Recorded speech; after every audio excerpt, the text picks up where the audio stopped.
Hello guys, Megan Ryan, JC Ryan, James Crubber, and thank you for watching today's video.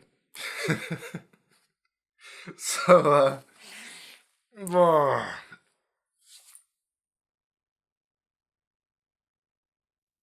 what's it talking about? Hello guys, Megan Ryan, JC Ryan, James Crubber, and thanks for staying tuned. Hello guys, Megan Ryan, JC Ryan, James Crubber. I have this urge to say thank you for watching my videos. Like, I've shot this 3 times, and every time I just feel like I have to say it. Thanks for watching my content. I hope it's helping you guys out as much as it's helped me out within the past. And I am actually really grateful that you guys get to be a part of what I'm doing, what we're doing, you know, in regards to just wanting to be awake, wanting to not neglect our mental problems, really, you know, choosing to delve deep within ourselves and to fix our mental health for relationship sakes or for spiritual sakes, even if you're seeking astral projection and you want to make sure you exit with a clear mind so that you're not attracting specific things, and even for the sake of manifestation so that you don't get in your own way, for life's sake. Thank you for being the kind of person you are, because we're a rare kind, you know. And if you've clicked on this video, it's because you want to get better sleep. And honestly, that may seem kind of small to most people, but it means that you're in the category of the majority of people out here that want to do better for ourselves. When it comes to sleep, I couldn't stress enough as to how important that is to a client that I spoke to earlier today. Sleep is everything for the mind. It literally leads into having a strong mind. And I've heard someone mention that also within a recent Netflix series. And, you know, they couldn't be more right, because it's true. Whenever I've slept well, my meditations the next day have drastically improved. My astral projections have drastically improved. A lot of people are under the belief that they have to wake up semi-awake and kind of still be tired and then trick their mind into thinking that they're going to sleep whilst they stay awake. Or better put, trick their body into thinking that they're falling asleep whilst they stay awake and thinking that that's somehow going to allow them to exit out of their body. But that's not the case. You need to be alert. You need to be clear. You need to be stable, mentally stable, you know. And this all ties into just decent sleep. Good practices follow after a decent night's sleep, whether that be school, studying, anything across the board. You need to have sleep, even with the repair time with your body, if you're a bodybuilder out there, or if you work out and you want to get into shape. Now, imagine, if you will, if you didn't have to sleep so long. A lot of people emphasize the fact that you need around 7 to 8 hours sleep, and they stress that quite a bit to you all. But, you know, not too long ago, I realized that it's not so much how much sleep you have, it's the quality of sleep you have. I was doing a regular meditation, a tune-up to my psychological and emotional state before I go to sleep.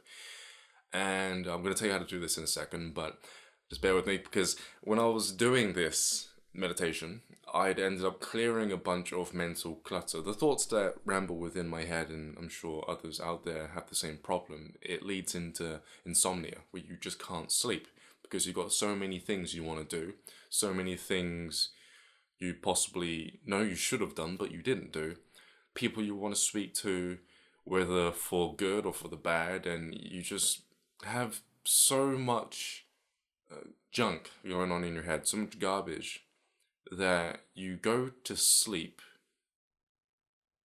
in turmoil. You go to sleep upset, angry, agitated, frustrated, and you're not resting. You're not resting. You go to sleep, but you're not resting. Not really. Not on a soul level. Not emotionally. Not mentally. You're not resting. And it doesn't matter how many massages you can have, or how many showers you have, or what you do before you go to bed physically. If you're not mentally, emotionally, and physically, all three of them all together, relaxed, at ease, then you'll never actually sleep peacefully. You know, and I would do the meditation. I'll lay down. I'll declutter everything throughout my methods, and I'd noticed that I'd wake up after going to bed at 10 o'clock at night at around about 2 o'clock in the morning, and it would feel as if I've had 10 hours sleep. I would feel so alert that there was no way I was going to go back to sleep at all. I just couldn't go back to sleep. It actually happened this morning as well. I went to bed yesterday at 11 at night. I woke up at 2 o'clock. I just went, Tsh. not boss-eyed, but it's like wide awake, and my head just went, Tsh, and looked to the right, and I was like, oh, well, I'm awake now. And then I turned my body, and I was just too buzzed. There was no way I was going back to sleep. So I have to actually do things in order to drain myself, in order to fall asleep, like work a lot. I found that if I study or if I read, it tends to be mentally draining on my mind, and then that allows me to sleep even more when I'm too awake. And that's only if I decide to continue to go back to bed. Sometimes I'm just up. Why not? You know, it's your days get longer when you sleep better. And not only did I notice this crazy awakening state to me, this very aware state the next morning, at 2 o'clock in the AM, but I also started to realize the fact that if I had worked out 2 days before, I would wake up the next day sore, and then I would go through this decluttering process whilst I was feeling this pain within my chest if I'd done push-ups or whatever I did. I would then fall asleep, wake up crazy early, and feel no pain in my body whatsoever. Whereas before, after doing a very stressful workout, it would take me 5 to 6 days to heal. When you've done the process, you'll tend to realize that not only do you go to bed better, not only do you wake up feeling great, but your dream state is amazing. Your dreams, like, wow, like, it's like as if your mind can create a heaven specifically for you. They're the best dreams that you're going to have, and you're going to remember them too. That puts you in a good mood the next morning. And as long as you can keep that good mood going, your whole day is going to be great. So the process is as follows. What you do is you go to bed, and you pretty much want to trick the mind a little bit, okay? You want to look at all of your problems, every single one of them, everything that's bothering you, that's causing you some kind of internal conflict. If you can just scan your body and just feel how crappy you feel, where is that feeling coming from? And how big is it? Yeah. And you'll probably feel a bunch of tightness in certain areas of your body. You'll feel kind of slow, kind of sickly in your gut sometimes. And you just think to yourself, okay, where did this come from? When did I start feeling this way? And why? Yeah, and the memory will start showing up every now and then, or maybe you'll just know, and that's enough. Just knowing where it came from is enough. You don't have to go deep with this, not really.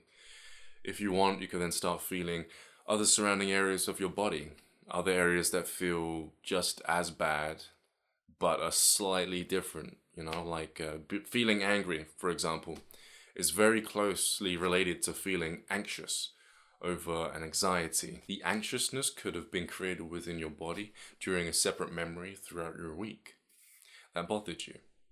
The anger, same thing. And you would have been carrying these energies within your system and not quite letting them go.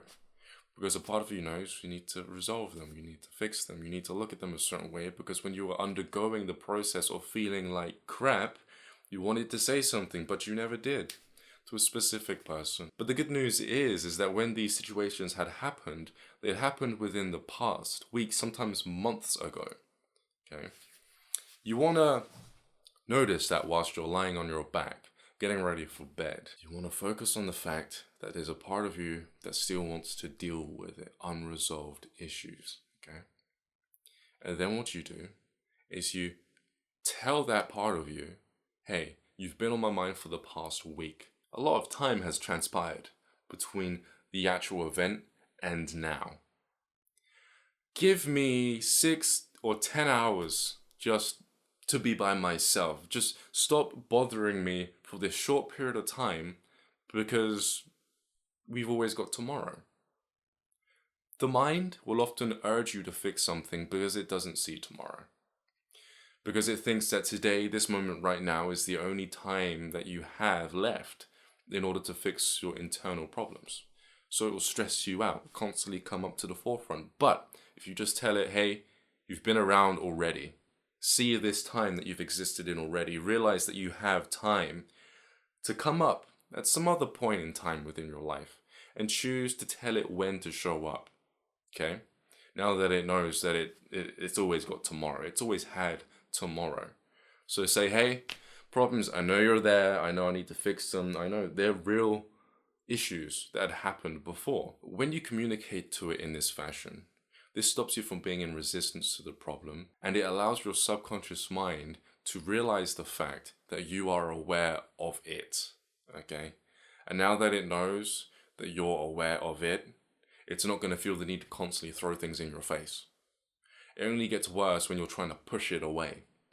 When you give it the time that it's craving, that it wants to give you, and then you tell it, come back later, it will feel acknowledged, and then it will come back tomorrow morning if you want. Now, you don't have to just settle with a few hours sleep, 10 hours, or even half a day. You can push it some weeks. You can say, come back next week. Okay? You've been on my mind for 2 months. Come back next week. I'm not going anywhere. Come back next week. And it will. When you do this in bed, you're going to notice something. For one, you're going to notice when it listens to you. Because all of a sudden you feel less stressed out. You feel less of a weight on your shoulders from all of your problems. And two, you're going to notice it leaving your body. The energy leaving your body. No, you won't see it. Not unless your third eye is wide open. But you're going to feel yourself becoming more relaxed. And then you're going to start yawning, most likely. I do. I yawn a lot when I do this process. And as I yawn, I can feel it deep down. I can feel it surrounding specific organs where the tension otherwise would have been come out of my body. And I want to let my body move a certain way. You're going to need to let your body move a certain way. It's intuitive. This is how you're going to release the negative energy that you've built up over the past week and or months. Do it a lot and you're going to notice that your eyes start watering. You're going to notice that the yawns get deeper and deeper and deeper as you relieve more and more stress. And then if you get up afterwards and you look in the mirror, I kid you not, your eyes are going to be completely white. The whites around your eyes, okay? The next morning, you're going to notice this as well. I believe it's because the act of yawning and getting rid of stress and tension within the body causes the body to run better. So, as the eyes are natural reflections to what's going on internally, you're going to start seeing the internal health of your body through your eyes.